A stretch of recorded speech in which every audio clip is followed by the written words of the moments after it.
Joining us now is News Corp journalist Louise Roberts. Louise, great to see you. Thank you for joining us. The BBC has admitted to a lapse in standards over its coverage of Prince Harry's interview on security arrangements. Now, the broadcaster issued a statement after airing the half-hour interview with the Duke of Sussex, which was filmed in Montecito just hours after he lost his appeal over UK police protection. So the BBC admitted to a lapse in standards, but what exactly did they have to say? Well, this is extraordinary because the BBC and Radio 4 are sort of the paragons of virtue and fact in the UK. And the fact that also that Harry chose to do an interview with the taxpayer-funded BBC, complaining about the fact that his taxpayer-funded security would no longer be existing. It just beggars belief, but it sort of speaks to the hypocrisy around Harry as well. So the fact that they allowed him, it was meant to be 10 minutes, I think, the TV interview originally, but the fact they allowed him 30 minutes just to ramble on with no evidence about how it was an establishment stitch up the reason that he was denied this extra taxpayer-funded protection.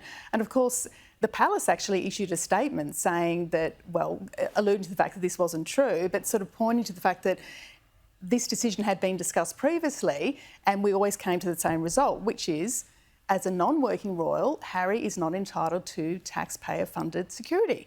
It doesn't mean, Gabriella, that when he goes to the UK that he has no security. Of course he does. He just has to pay for it himself. Yes. So the fact that he allowed this narrative to fester and then the BBC allowed it to fester, they had to basically fall on their sword and say, oh, we've had a lapse in editorial standard. We should actually call him out.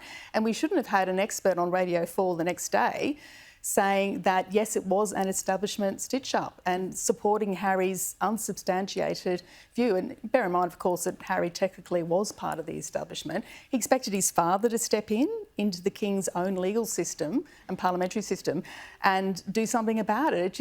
It was just like...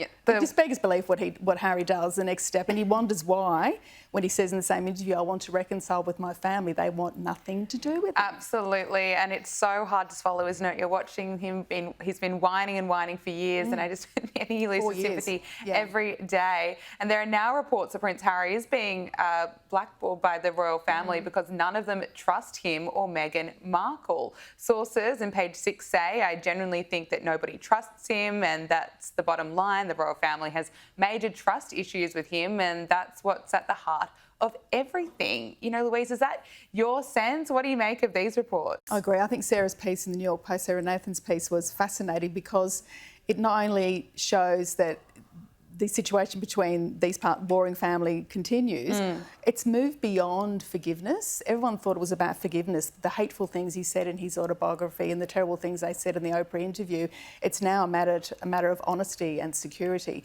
They cannot tell him anything. And that points to the fact that when he said that, you know, he's worried about his father and wants to reconcile and I don't know how much time my father has left, he has no idea. He has no information. They tell him nothing because whatever is said ends up in the media. Absolutely. And then, you know, he might want to get another book deal going or whatever's coming next. Yes. He might have those little tidbits, new material to work with.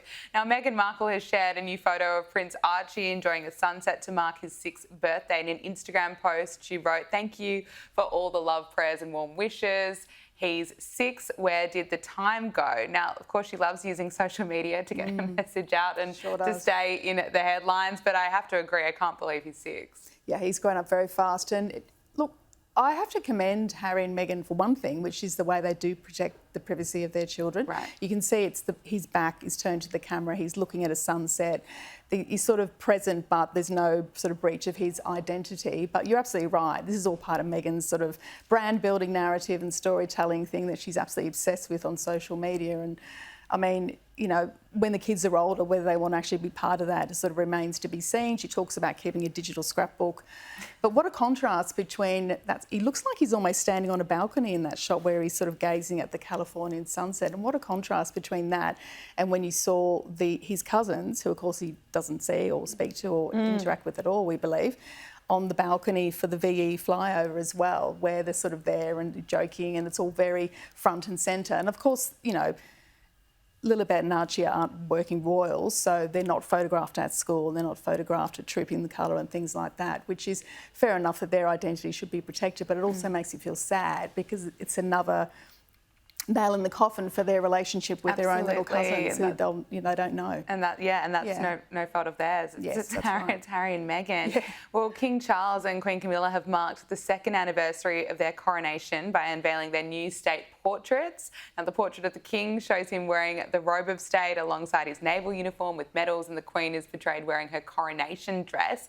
Now, the paintings will be displayed in the National Gallery Central Hall until June, and then they'll be moving to their permanent home in the throne room at Buckingham Palace. Is that right? That's right. Yes, they're on display until June 5. So I found these portraits fascinating because they are sort of speaking to the reign of Charles as well. His mother's portraits were always very official with lots of crowns and jewels and stuff.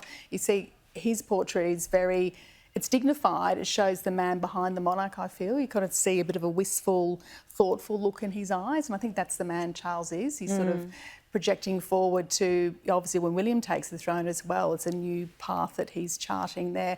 And I think what was interesting in Camilla's dress was so elegant and beautiful, but it wasn't sort of fussy, or there wasn't a crown or lots of jewels and stuff. And the fact that her daughter Laura was there as well and approved it sort of, I think, speaks volumes as well. But it was a great picture of Camilla because, let's face it, she has some real style and grit, that her ascension to the throne has been a lot of hard work over many years. And I think that is really illustrated by this sort of very elegant portrait, which apparently they both love. So well done to them. Well said. Louise Roberts, News Corp journalist, thank you so much for joining us.